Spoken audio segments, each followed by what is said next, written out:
बिल्कुल, बहुत शुक्रिया बुलाने के लिए शो में। अभी देखिए इसमें मुख्तलिफ प्लेटफॉर्म के मुख्तलिफ जो है ना इनकी यूजेज है। पाकिस्तान के अंदर डेफिनेटली थोड़ा सा हम डिफरेंट तरीके से यूज़ करते हैं। हम ज़्यादा इन प्लेटफॉर्म को तफरी के लिए यूज़ कर रहे हैं, फ़न के लिए, मज़े के लिए यूज़ कर रहे हैं।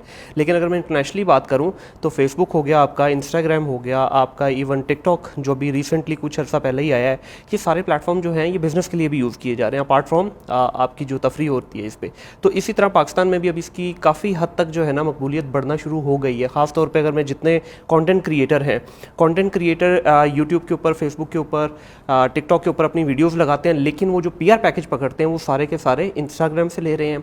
इसी तरह से बहुत सारे हमारे इस वक्त जो ई-कॉमर्स प्लेटफॉर्म्स हैं वो इंस्टाग्राम के थ्रू अपनी शॉप्स रन कर रहे हैं, फेसबुक के थ्रू अपनी शॉप्स रन कर रहे हैं।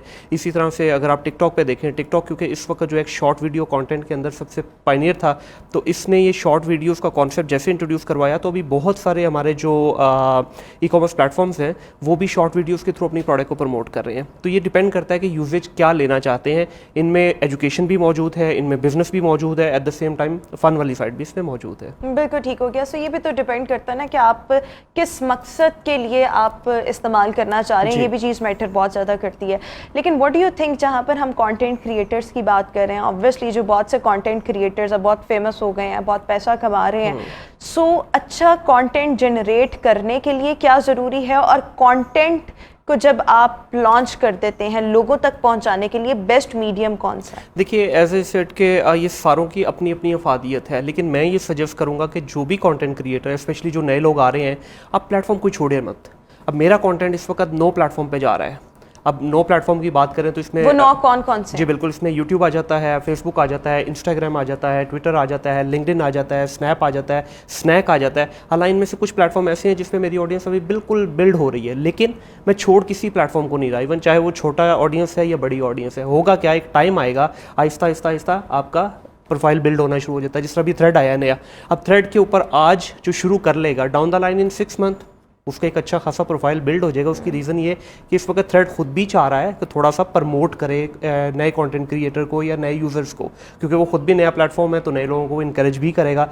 तो आप छोड़े नहीं, आप ये मत देखेंगे ये प्लेटफॉर्म बड़ा है, यहाँ से मुझे ऑडियंस ज़्यादा मिल रही है। देखिए आपका कंटेंट तो बन गया, एडिट भी हो गया, अब it's just a matter of uploading it. तो आप उसको छोड़ना नहीं चाहिए आपको, आप उसको अपलोड कर दें, एक टाइम आएगा ऑटोमेटिकली आपकी सक्सेस स्टोरी आपके सामने आना शुरू हो जाएगी। बिल्कुल ठीक हो गया। अच्छा ये देखिए, हमने तो कंटेंट क्रिएटर्स के हवाले से बात की, इसके साथ साथ अगर हम डिफरेंट कंपनीज की बात करें, ब्रांड्स की बात करें, जिनको अपनी एडवर्टाइजमेंट के लिए ऑब्वियसली आजकल इन्फ्लुएंसर्स की और इन कंटेंट क्रिएटर्स की बहुत ज़्यादा ज़रूरत पड़ती है। सो अपने ब्रांड को प्रमोट करने के लिए, एंडोर्स करने के लिए, what do you think is the right medium? देखिए ये जो बड़े ब्रांड्स हैं उनकी बिल्कुल वंस अगेन ये डिपेंड करता है कि उनकी टारगेट ऑडियंस क्या है। क्या उन्होंने ब्रांड अवेयरनेस की कैंपेन चलानी है, उन्होंने सेल्स की कैंपेन चलानी है, या उन्होंने सिर्फ लाइक्स या ऑडियंस को इकट्ठा करना है। अब ये डिपेंड करता है। अब मिसाल के तौर पे ट्विटर के ऊपर आप कुछ सेल्स वगैरह नहीं कर सकते, या उसके ऊपर आप जो है ना लीड जनरेशन नहीं कर सकते। इसी तरह अगर आप फेसबुक पे आ जाते हैं तो फेसबुक पे आप मोस्ट लाइकली आप चला रहे होंगे ब्रांड अवेयरनेस की कैंपेन्स, आप वहाँ पे प्रमोशंस चला रहे होंगे। इसी तरह आप यूट्यूब पे चले जाएंगे तो यूट्यूब पे आप अपनी स्टोरी बिल्ड कर रहे होते हैं। तो हर प्लेटफॉर्म की अपने अपने पर्पस बिल्ड है, उसके अकॉर्डिंगली आप उसको यूज़ करते हैं। लेकिन इसमें यहाँ पे पॉइंट ये आता है कि क्या हर ब्रांड को ज़रूरत है? I would say yes.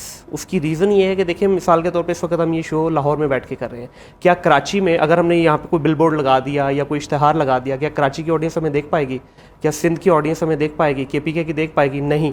But अगर हम डिजिटली उसको एडवर्टाइज कर रहे हैं, सोशल मीडिया से तो ये पूरी दुनिया में कहीं पर भी पहुंच सकता है। और ब्यूटी की सबसे अच्छी ये है रोमा कि आप चाहें तो एक पर्टिकुलर एरिया में भी टारगेट कर सकते हैं। आप चाहते हैं जिस तरफ आपको गुलबर्ग में करना है, आपको DHA में करना है, आपको जोहर टाउन में करना है, तो आप स्पेसिफिकली सिर्फ उस एरिया के वाइज स्पेसिफिकली किसी एक एज ग्रुप को भी आप टारगेट कर सकते हैं, जेंडर को कर सकते हैं, इंटरेस्ट भी आप डेवलप कर सकते हैं, और आहिस्ता आहिस्ता आप खुद बिल्ड करते हैं। ये चीज़ें आपके हाथ में कंट्रोल ज़्यादा है। अच्छा बहुत से कंटेंट क्रिएटर्स इस वक्त ऐसे हैं, मैं मतलब अगर मैं देखूं तो आजकल पॉडकास्ट का रुझान बहुत ज़्यादा हो गया। पॉडकास्ट के लिए the right medium is the Facebook and the YouTube जो है। बाकी तो उसके अलावा शॉर्ट फॉर्म में आप इंस्टाग्राम और टिकटॉक पे भी अपलोड कर सकते हैं। लेकिन बहुत से लोगों का ये शिकवा है कि we are not getting getting so many views, या जो हम अगर एज एन रिवॉर्ड आपको वो अप्रिशिएट भी, तो आप खुद को अप्रिसिएशन भी बहुत ज़्यादा ज़रूरी होती है, तो वो आपको पैसे भी नहीं उतने आ रहे। So what do you think कि पॉडकास्ट के हवाले से हमारी पाकिस्तानी अवाम में इतनी अवेयरनेस नहीं है, या ये क्या रीज़न है, या इसके लिए क्या मीडियम जो है वो आइडियल होना चाहिए? देखिए रिलेटिवली हमारे यहाँ ये एक नई चीज़ है। मैंने 14 महीने पहले पॉडकास्ट अपनी स्टार्ट की थी। अल्हम्दुलिल्लाह आज जहाँ पे मैं खड़ा हूँ 14 महीने पहले नहीं था। पहले 3, 4, 5 महीने मैंने बहुत स्ट्रगल की, व्यूज़ नहीं आते थे, कोई देखता भी नहीं था। इवन अपने जो करीबी लोग थे वो डिस्करेज करते थे, घर से भी इवन घर वाले नहीं देखते थे। आज ये टाइम है कि अल्हम्दुलिल्लाह मिलियंस में भी वीडियोस हैं। अब आहिस्ता आहिस्ता उस वक्त जब मैंने स्टार्ट किया रोमा, तो मुझे एक इंटरनेट की रिसर्च के मुताबिक सिर्फ 10 से 11 लोग मिले, तो प्रॉब्ली 12वां मैं था। आज इस वक्त 200 से ज़्यादा पॉडकास्टर मौजूद हैं और आहिस्ता आहिस्ता सबको उनका शेयर मिल रहा है। रुझान आ गया ना, एक टाइम आया था प्रैंक्स बनने